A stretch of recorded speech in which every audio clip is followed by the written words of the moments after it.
2003, the Tanis Award, Best Picture. 2002 film, Chicago. Yeah, it was one of those movies. It was released late in 2002, and so we didn't make it to see it in theaters until early 2003, when I was approximately 9 years of age, and I saw it in a movie theater. It's a number of years later now. Today is Thursday, 5 March 2026, and here I, Tanis Shearhurst of Seattle, reveal my 2003 The Tanis Award, my movie-going picks for Best Picture 2002 film, Chicago. So this pick is a Tanis versus Tanis self-knockout. I really loved the Lord of the Rings movies. And so also in 2003, I saw The Lord of the Rings, The Return of the King in theaters.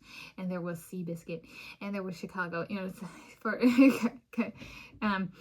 so this is a Tanis versus Tanis self-knockout. In a year when many chose the escapism of Middle Earth for Best Picture, I chose the reality of my family tree. I chose the reality in the movie theater at the time that I could kill in self-defense if I needed to. Yeah, so this is to me, in my life story, this one really remains an unparalleled greatest of all time. So, this is a movie that helped me find my heart to fight for myself, a heart to defend myself, and a heart to not give up and kill myself. So, it was really, in my family tree, there were, games keepers, like, fancy and very organized term for, like, hustlers and, like, criminals and stuff like that. We don't necessarily have, like, a long lineage of it, but it's in the family tree. Okay. And so this is about a bunch of females in prison for various crimes. And specifically, the movie focuses on female killers.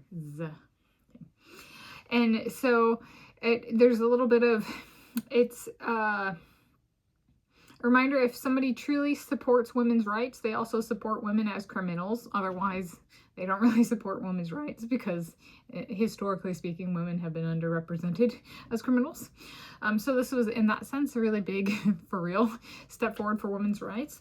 And say it was very true to being a female and in the sense of, like how it's portrayed. So this is a musical, and I thought it was very tastefully done, and it, like, really captured the, like, I was in sports, and I did math Olympiads, and I played, the alto saxophone and stuff, and so to have, like, musical numbers for female murderers in prison, and I'm resonating with the musical numbers, the song and the dance, and I was like, that's something right? Like, they got something real right. So, and it was one where I was, like, sitting in that theater, and I was watching the movie, and I was like, could I do this, though? Could I actually kill someone, like, in self-defense? Like, so I was growing up about 2 years, less than 2 years earlier, less than a year and a half before this, I saw this, a serial killer who targeted young women in my area was apprehended. So the topic of could I kill or could I attack somebody who's, like, attacking me, that I grew up in that culture. Okay, that was, like, for real. Like, my mom, like, talked me through this, what you do if a guy comes after you, So, like, it wasn't like the concept of, like, a woman actually having to fight for survival in, like, potentially a life and death situation. I was raised in a household where it was expected of me that I would defend myself if a man came after me. So it was kind of, I was, like, sitting in the theater, and they were going through all the women and, like, what they'd done, and I was like, well, for my family, I better be killing in self-defense. And, like, there's the family level that's like, I better defend myself. But then above that, like, in my family tree, there's the, like, for real people who've done it. And so I was like, for my family, that's an expectation. Self-defense is an expectation. And it has been communicated. And I have been told what to do, for, like, if somebody came after me. Which is, so it was kind of a weird one, because I was like, I can't even imagine somebody watching this movie and, like, not actually thinking about themselves and just being judgmental. And I was just like, I haven't had that privilege.